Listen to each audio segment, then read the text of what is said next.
بسم اللہ الرحمن الرحیم۔ جاب کا ٹینشن ہے، آپ سمجھیے فیملی کا ٹینشن ہے، ایگزام کا ٹینشن ہے، جتنے بھی ٹینشنز ہیں ان سب کا کنیکشن اس چیز کے ساتھ ہے جب انسان اللہ سے ڈسکنیکٹ ہو گیا۔ اب مثلا اب تعجب کی بات ہوگی آپ کو شاید کہ بچے آگے پوچھتے ہیں کہ مولانا امتحان سر پر ہے اور ہم امتحان میں پاس ہونا چاہتے ہیں، تو اس کا کوئی نسخہ؟ اس کا نسخہ پتہ ہے کیا ہے؟ ایک تو محنت، اور دوسرا کم سے کم 60 آیتیں ڈیلی پڑھا کرو، 90 آیتیں ڈیلی پڑھا کرو۔ مولانا امتحان کہیں آیتوں سے کیا؟ یعنی اللہ سے کنیکشن کریٹ کرو، محنت اپنی جگہ پہ، لیکن اگر چاہتے ہو تمہیں اللہ مدد کرے انشاءاللہ تو یہ اللہ کے ساتھ کنیکشن کریٹ کرو۔ قرآن پڑھو تم امتحان میں پاس ہو جاؤ، یعنی کہ محنت نہ کرو امتحان میں پاس ہو جاؤ گے، نہیں، محنت اپنی جگہ پر ضروری ہے، جیسے میں نے کہا محنت، اور پھر یہ اللہ کے ساتھ کنیکشن۔ جاب نہیں مل رہی، فلاں دعا کرو جاب مل جائے گی، اللہ سے کنیکشن۔ بیوی نہیں مل رہی، فلاں دعا پڑھو، اللہ سے کنیکشن۔ بیوی مل گئی، بچے نہیں مل رہے، دعا فلاں کرو، اللہ سے کنیکشن۔ یہ اللہ سے کنیکشن جو ہے نا ٹینشن کو ختم کر دیتا ہے، اور جو اللہ سے کنیکٹڈ ہوتا ہے لا خوف علیہم ولا ہم یحزنون، انہیں کوئی ٹینشن نہیں۔ اب میں کیا کروں؟ مجھے ٹینشن ہو گیا، بہترین ایک نسخہ، اور وہ نسخہ کیا ہے؟ یہ اپنا سیدھا ہاتھ سینے پہ رکھیں، ہاں جی، اور سورہ رعد کی آیت نمبر 28 7 مرتبہ پڑھیں۔ کیا ہے؟ الذین آمنوا وتطمئن قلوبهم بذکر اللہ الا بذکر اللہ تطمئن القلوب، 7 مرتبہ یہ پڑھیں۔ لیکن دیکھیں ایک بات یاد رکھیے، جتنے میں آپ کو اذکار بتا رہا ہوں نا، خدا کی قسم کھا کے کہہ رہا ہوں کہ ان اذکار سے معجزہ ہوتا ہے۔ جیسے میں نے ختم استغفار، نماز استغفار کا آپ کو بتایا، آپ کے شہر کا واقعہ ہے کہ 5 دن اس بچے نے، اس جوان نے عمل کیا، وہ آ کے کہتے ہیں مولانا میری زندگی میں معجزہ ہو گیا، اور یہ شاید بہت سارے دوسرے پڑھ رہے ہوں گے، ان کی زندگی میں بھی نہیں ہوا ہوگا۔ ڈیپینڈ کرتا ہے کہ انسان کا باطن کتنا پاک ہے، ڈیپینڈ کرتا ہے کہ کتنا انسان نے گریہ کر کے وہ کنیکشن اللہ کے ساتھ قائم کر دیا۔ گریہ کر کے کنیکشن قائم ہو گیا، توبہ کر لی، باطن پاک ہو گیا۔ ایسے نہ ہو کہ آپ یہ ذکر بھی کرتے رہیں، جیسے وہ استغفر اللہ کا ہم نے ذکر دیا کہ استغفر اللہ ربی واتوب الیہ 100 مرتبہ پڑھو، تو جناب اس پہ آپ کو ایک لطیفہ سنا دوں کہ بھائی آدمی جو ہے استغفر اللہ کر رہا ہے لیکن ساتھ میں گناہ بھی کر رہا ہے۔ ایک ایران کا واقعہ ہے، ایک عالم دین بتا رہے تھے، کہہ رہے تھے کہ بھائی ہم نے دیکھا ایک آدمی ہاتھ میں تسبیح بس میں بیٹھا ہوا ہے، اور جیسے کوئی بے حجاب لڑکی اندر آ رہی ہے نا، یوں اسے دیکھ کے گھور کے دیکھ کے کرے استغفر اللہ۔ اچھا پھر دوسری لڑکی آئی، تسبیح ہاتھ میں، زبان پہ استغفر اللہ، پھر اس کو دیکھ رہا ہے استغفر اللہ۔ اچھا پھر ذرا وہ بزی ہو گیا تو تیسری لڑکی بھی آئی، اس کی نظر نہیں پڑی تو کسی نے مذاق سے کہا تیسری استغفر اللہ آ گئی۔ یہ جب ذکر کر رہے ہیں اور پھر نامحرم کو دیکھ رہے ہیں، کان سے گانے سن رہے ہیں، زبان سے گالی دے رہے ہیں، تو پھر وہ اثر ڈاؤن ہو جائے گا۔ اگر چاہتے ہیں اثر ہو، وہ آپ کو اگر یاد ہو، میں نے 2 سال پہلے ایک مثال میں ہر روز دیتا تھا، موٹے والی مثال، اگر آپ کو یاد ہو، وہ کیا تھی کہ بھائی ایک آدمی بہت موٹا ہو گیا ہے، ڈاکٹر کے پاس گیا، ڈاکٹر نے کہا کہ بھائی تم ایکسرسائز کرو، دوڑو، جوگنگ کرو، جم میں جاؤ۔ وہ ایکسرسائز کر رہا ہے، دوڑ رہا ہے، جم میں جا رہا ہے، لیکن پھر کیا کر رہا ہے؟ جب واپس آ رہا ہے تو ڈبل ٹرپل کھا رہا ہے، تو یہ اب پتلا نہیں ہوگا، یہ اور موٹا ہوگا۔ 6 مہینے کے بعد ڈاکٹر کے پاس جائے گا، ڈاکٹر صاحب نسخے پہ عمل کیا، لیکن کیا ہوا ڈاکٹر صاحب؟ میں تو اور موٹا ہو گیا۔ ڈاکٹر کہے گا ایکسرسائز کے ساتھ کیا پرہیز بھی کیا کھانے پینے میں یا نہیں؟ دوائی میں بھی اسی طرح، آپ ڈاکٹر کے پاس جائیے، دوائی آپ کو ڈاکٹر لکھ کے دے گا، لیکن ساتھ میں کہے گا پرہیز پرہیز پرہیز پرہیز۔ تو کل کو یہ نہ کہ مولانا آپ نے کہا اس سے یہ ہو جائے گا، اس سے یہ ہو جائے گا، ہمیں تو نہیں ہوا، تو پھر وہ دیکھیں آپ اپنے اندر محاسبے پہ اسی لیے ڈسکشن کر رہے ہیں، محاسبہ کرو کہ کیا وجہ ہے کہ یہاں ایک جوان نے 5 دن نماز استغفار پڑھی، اسے وہ ملا جو اس کی توقع اور تصور سے بہت زیادہ تھا، اور آپ مثال کے طور پہ 20 دن پڑھ رہے ہیں، 30 دن پڑھ رہے ہیں اور آپ کو نہیں۔ وہ تلاش کیجئے۔ ایک مومن نے آ کے مجھے کہا مولانا مجھے نہیں معلوم میرے اندر کیا مشکل ہے جو یہ میرا کام پھنس رہا ہے۔ میں نے کہا تلاش کرو، محاسبہ کرو، چیک کرو۔ محاسبہ کا یہی کام ہے، وہ اسکریننگ کر کے اس وائرس کو تلاش کرو کس وجہ سے۔ میں نے جیسے کہا کل وہ آثار، گناہ کے آثار، بھائی لوگ کہتے ہیں بھائی میں تو ٹھیک ٹھاک آدمی، میں نے کوئی گناہ ہی نہیں کیا، اور میں نے کیا کہا؟ میں نے تو ایک جملہ ہی کہا، آپ کے ایک جملے نے اس کی زندگی میں کتنا چینج لایا، کہ بھائی وہ گھر گیا، بیوی سے لڑا، بیوی کو طلاق دے دی، بچے جو ہیں وہ جناب عجیب غریب تربیت ان کی ہوئی، بڑے ہو کے ایک قاتل بنا، ایک زناکار، ایک شرابی. ان سب کے پیچھے وہ ایک جملہ تھا جو اگر آپ نہ کہتے تو شاید اس دن یہ واقعہ نہ ہوتا، لیکن آپ نے جناب وہ جملہ کہا اور پھر آپ نے تباہی کر لی. آپ سمجھ رہے میں نے تو ایک جملہ کہا. تو یہ بہت احتیاط کریں، ہمارے جملے سے کیا اثر ہوتا ہے، ہم نے احتیاط کرنا ہے. تو اگر مجھے اسٹریس ہے، اگر مجھے ٹینشن ہے، اللہ کے ساتھ کنیکشن، اللہ کے ساتھ گفتگو، ذکر خدا. اور یہ بہترین میں نے جو آپ کو نسخہ دیا ہے، 100 مرتبہ صلوات شروع میں، 100 مرتبہ صلوات آخر میں، اور پھر 170 مرتبہ یا نور یا قدوس، 100 مرتبہ لا الہ الا اللہ، 100 مرتبہ استغفر اللہ ربی واتوب الیہ. یہ معجزہ کرتی ہے، یہ کمال کا نسخہ ہے نفس کو شکست دینے کے لیے بھی. اور خود لا الہ الا اللہ کا میں نے آپ کو فائدہ سنایا کہ اللہ کے رسول کہتے ہیں اس دن جس نے نیک عمل کیا ہو نا، ان تمام نیک اعمال سے زیادہ آپ کو ثواب ملے گا اگر آپ نے 100 مرتبہ خالصتاً لا الہ الا اللہ کہا ہو. مولا علی کہتے ہیں جب کسی نے پوچھا جہاں آپ کھڑے ہیں عرش تک کتنا فاصلہ ہے، فرمایا ایک لا الہ الا اللہ خلوص کے ساتھ. یہ نارمل نسخہ نہیں دیا میں نے آپ کو، اور یہ ایک نسخہ نہیں، یہ 3-4 نسخے کمبائن کر کے میں نے آپ کی خدمت میں پیش کی ہیں.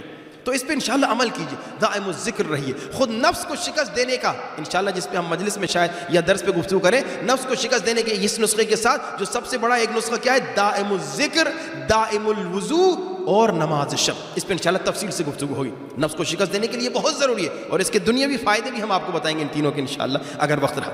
تو نمبر 1، اگر مجھے اسٹریس ہے میں سیدھا ہاتھ اپنا سینے پہ رکھوں، سورہ رعد آیت نمبر 28 پڑھوں، الذین آمنوا وتطمئن قلوبہم بذکر اللہ، الا بذکر اللہ تطمئن القلوب. اور جب میں یہ کہہ رہا ہوں تو دل میں سکون ہو، یقین ہو کہ اللہ ہی کے ذکر سے اطمینان ملتا ہے. اچھا مولانا یہ پہلے بھی سوال آیا تھا، یہ پھر آیا ہے، یہ الگ سوال ہے، اس پہ ہم جواب دے چکے ہیں، اس پہ میں بہت مختصر جواب دوں. مولانا قرآن عربی میں سمجھ میں نہیں آتا تو ہم اپنی زبان میں پڑھیں تو اچھا نہیں، ہم سمجھیں. میں نے کہا تھا بہت اچھی بات ہے، لیکن دونوں کو رکھیں، عربی میں بھی رکھیں اور اپنی زبان میں اس کا ترجمہ سیکھیں. اس کی وجہ میں آپ کو بتا رہا ہوں. یہ دیکھیے، یہ ایک کمال کا ایک نسخہ بھی آپ کو مل رہا ہے. اور ایک مومن نے کہا تھا مولانا یہ نسخے جو ہیں ہمیں بتائیے. دیکھیں اب میں ہر مجلس میں 5-6 نسخے دے رہا ہوں، کوئی اسے فرینچ میں یا گجراتی میں ترجمہ کر کے ایک بکلیٹ بنا سکتا ہے تاکہ مومن اس سے استفادہ کریں. یہ کوئی ایک کتاب سے نہیں، پتہ نہیں کتنی کتابوں سے مختلف نسخے ہیں جو آپ کی خدمت میں پیش کر رہے ہیں، تو اس سے مسلسل آپ فائدہ حاصل کر سکتے. اب دیکھیے مولانا ہم قرآن عربی میں چھوڑ دیں، صرف فرینچ میں پڑھیں، آپ اپنی زبان میں ترجمہ پڑھتے رہیں لیکن دونوں کو ساتھ رکھیں. فائدہ سنیے، قرآن روایت سنیے، قرآن جو اپنی آنکھوں سے پڑھتا ہے، قرآن آنکھوں سے پڑھنا یعنی ایک مرتبہ تو حفظ کر کے پڑھ رہا ہے، ایک مرتبہ عربی کو قرآن کو آنکھوں سے دیکھ کے پڑھ رہا ہے، اس کا ثواب دیکھیے. جو قرآن کو عربی کو اپنی آنکھوں سے دیکھ کر پڑھتا ہے اس کو اللہ اجر یہ دیتا ہے کہ اس کا عذاب تو کم کرتا ہے، لیکن اس کے ماں باپ جو مر چکے ہیں اور قبر میں ہیں ان کا عذاب بھی کم کرتا ہے. ماں باپ مر گئے، گنہگار تھے، اب آپ نے آنکھ کھول کے قرآن کو دیکھ کے آپ نے قرآن کی 4 آیتیں پڑھی تو اللہ ماں باپ کا بھی عذاب کم کر دیتا ہے. اللہ کے رسول کی حدیث ہے نا کہ گزر رہے تھے، کہا کہ جلدی گزرو قبرستان سے. کہا یا رسول خدا کیوں؟ کہا اس قبر پہ عذاب ہو رہا ہے. واپس آئے اسی قبر پہ کھڑے ہو گئے. کہا یا رسول خدا کیوں کھڑے ہو گئے؟ کہا اب اس پہ رحمت نازل ہو. کہا کیوں رحمت نازل؟ ابھی تو عذاب تھا. کہا اس کے بچے نے قرآن پڑھنا سیکھا اور بسم اللہ الرحمن الرحیم کہا، اور جیسے اس کے بچے نے بسم اللہ الرحمن الرحیم کہا تو اللہ نے کہا اے فرشتو اس کا بیٹا مجھے رحمان الرحیم بلا رہا ہے تو اس پہ رحمت نازل کر دو، عذاب ختم کر دو. اور اس میں ایک اور نسخہ سنیے، سپر پاور نسخہ. کیا ہے؟ اللہ کو ہم کیسے لکھتے ہیں کبھی کبھار اللہ کے بجائے 786، ایسا ہے نا 786. اب اگر آپ 786 مرتبہ بسم اللہ الرحمن الرحیم پڑھیں، کمال کا نسخہ ہے، زبردست نسخہ ہے، لیکن ڈیلی پانی پہ دم کریں اور پانی کو پئیں تو اس کی برکت سے کیا ہوتا ہے، اللہ اتنی عزت دیتا ہے، اتنی محبت تمہاری لوگوں کے دلوں میں ڈال دیتا ہے کہ تم تصور بھی نہیں کر سکتے. تو اب جیسے میں نے کہا عہدے کے لیے محنت کرنے کی ضرورت نہیں، سمپل کیا کرے انسان 786 مرتبہ بسم اللہ الرحمن الرحیم پڑھے اور جناب پانی پہ دم کرے، چہرے پہ لگائے، پانی پیے تو خود اللہ اسے اس کا مقام جو ہوگا اسے عطا کرے گا. اچھا اس کے بعد نماز استغفار کا سوال تھا کہ مولانا نماز استغفار جو ہے آپ مسلسل کہہ رہے ہیں، آپ نے کہا 5 دن میں اس لڑکے نے کمال کر دیا، اس کو مل گیا، اس کو تحفہ مل گیا، اس کو عطا ہو گئی، اس کو پتہ نہیں کیا چیز مل گئی اور وغیرہ وغیرہ، تو ہم تو پڑھ رہے ہیں ہمیں نہیں مل رہا، اور کیا یہ بس صرف نماز استغفار پڑھتے رہیں تو ہمیں مل جائے گا جو ہمیں چاہیے؟ میں نے پھر وہی بات کہی کہ دیکھیے جتنے بھی اہل بیت کے نسخے ہیں جتنے بھی قرآن کے نسخے ہیں، جتنی بھی دعائیں ہیں، یہ ناممکن کو ممکن بناتے ہیں، لیکن شرط یہ ہے کہ آپ کا باطن پاک ہو، ساتوں اعضاء پاک ہو۔ اگر ایک گناہ بھی کیا، ایک جھوٹ بولا، 40 دن تک دعا قبول نہیں، ایک لقمہ حرام گیا، لقمہ حرام، کتنا احتیاط کرنا چاہیے۔ ایک مومن نے مجھے کہا مولانا یہ کھائیے، میں نے کہا نہیں چیک کرو، اس نے کہا ٹھیک ہوگا ہم سب کھاتے ہیں، میں نے کہا چیک تو کرو۔ یہ بہت ضروری ہے کہ بھائی آپ چیک کریں کہ بھائی کیا کھا رہے ہیں۔ یہ لقمہ حرام غلطی سے گیا، 40 دن۔ پھر کل ایک مومن نے کہا مولانا اتنا آپ کہہ رہے ہیں، اتنا چیک کریں گے تو لائف مشکل ہو جائے گی۔ میں نے کہا لائف مشکل ہو جائے گی، لیکن میں یہ سوچ کے خود کو کنٹرول کرتا ہوں، مشکل تو ہو جاتی ہے، لیکن میں کہتا ہوں اگر حرام تھا اور میرے پیٹ میں آ گیا اور 40 دن تک میری دعا قبول نہ ہو، اور انہی 40 دنوں میں مجھے شدید دعا کی ضرورت ہو، میرا کوئی قریبی رشتہ دار بیمار ہو گیا ہو اور ڈاکٹر کہیں بچنے کی کوئی امید نہیں، بس دعا، اور میری دعا تو ایک لقمے کی وجہ سے جیل میں چلے گئی 40 دنوں تک، اب میں کیا کروں گا؟ میں تو گیا، میں کہا تو بھائی میں یہ کام نہیں کروں گا، مجھے ڈر لگتا ہے۔ احتیاط بہت ضروری ہے۔ ہاں مشکل ہو جاتی ہے لائف، دیکھیں میں آپ کو بتاؤں، لائف میں اگر سختی نہ ہو تو پھر وہ لائف میں مزہ کیا ہے؟ یہ سختی جو ہے ان بعد العسر یسرا، سختی کے بعد جو مزہ آتا ہے نا وہ بڑا مزہ دیتا ہے۔ اچھا اب نماز استغفار ہو گئے، آپ پڑھیے، لیکن اس میں اگر آپ ان شرائط پہ عمل نہیں کر رہے تو پھر آپ بعد میں آ کے نہیں کہے مولانا صاحب کوئی فائدہ نہیں ہوا۔ ایک اور سوال کا صرف ہم جواب دیتے ہیں، اور وہ یہ ہے کہ مولانا حاجت کے لیے، آج سمجھیے پورا درس انہی نسخوں پہ چلا گیا میرے خیال میں، مولانا حاجت کے لیے کوئی نسخہ؟ بہت سارے نسخے ہیں۔ ایک تو سب سے آسان والا 2 رکعت نماز حاجت ہے، اور پہلے غسل حاجت کر لیں، 2 رکعت نماز حاجت، پھر صلوات تھوڑی پڑھ لیں، پھر آخر میں بھی صلوات، درمیان میں 1001 مرتبہ بسم اللہ الرحمن الرحیم بحق بسم اللہ الرحمن الرحیم۔ ایک تو یہ ہو گیا بہت آسان۔ دوسرا دعائے مقاتل ابن سلیمان، بہت 100 مرتبہ یہ مفاتیح میں موجود ہے، الہی کیف ادعوک وانا انا سے شروع ہوتی ہے، بڑی کمال کی دعا ہے۔ یہ شب جمعہ بہترین ٹائم ہے، سحر کا ٹائم بہترین ٹائم ہے، 100 مرتبہ پڑھیں تو یہ مردہ بھی زندہ کر سکتی ہے۔ کئی اس طرح کے واقعات ہیں، کبھی انشاءاللہ وقت رہا تو اس پہ تفصیل سے گفتگو کریں گے، ابھی کیونکہ میں صرف تیزی سے گزارنا چاہ رہا ہوں۔ تو دعائے مقاتل ابن سلیمان۔ تیسرا ایک بڑا کمال کا نسخہ ہے، وہ کیا ہے؟ وہ ہے نماز حاجت، اور وہ نماز حاجت ہے نماز جعفر طیار کی طرح۔ خود نماز جعفر طیار جو ہے بہترین ہے حاجات کے لیے، 4 رکعت ہے، اور کیا نام ہے جمعے کے دن ظہر سے پہلے بہترین ٹائم ہے۔ اچھا اب یہ جو ہے امام رضا کا نسخہ ہے، صلوات پڑھی باؤ سے بلند صلی علی محمد۔ ایک شخص نے کہا مولا بڑی بڑی حاجات کے لیے کیا کروں؟ مولا نے کہا کہ غسل کرو، غسل کرنے کے بعد عطر لگاؤ، یعنی غسل کے بعد صاف کپڑے پہنو، پھر اس پہ عطر لگاؤ، اور اس کے بعد مولا نے فرمایا کہ کھلے آسمان کے نیچے چلے جاؤ، اور وہاں جا کے کیا کرو؟ 2 رکعت نماز حاجت پڑھو۔ نماز جعفر تیار کرتے لیکن تھوڑی سی سخت ہے، اس میں 150 قل واللہ پڑھنے ہیں۔ کیسے؟ وہی طریقہ، الحم پڑھا، 15 قل واللہ۔ اچھا اس کے بعد رکوع میں چلے گئے، 15 قل واللہ، اس کے بعد کھڑے ہو گئے، 15 قل واللہ۔ اب یہاں پہ 10 نہیں ہوتا، نماز جعفر تیار کا فرق یہ کہ پھر 10 ہو جاتا ہے، پہلے کی 15 پھر 10، اس میں جناب آپ نے پورا 15، بلکہ یہ تو 150 سے زیادہ بات بن گئی۔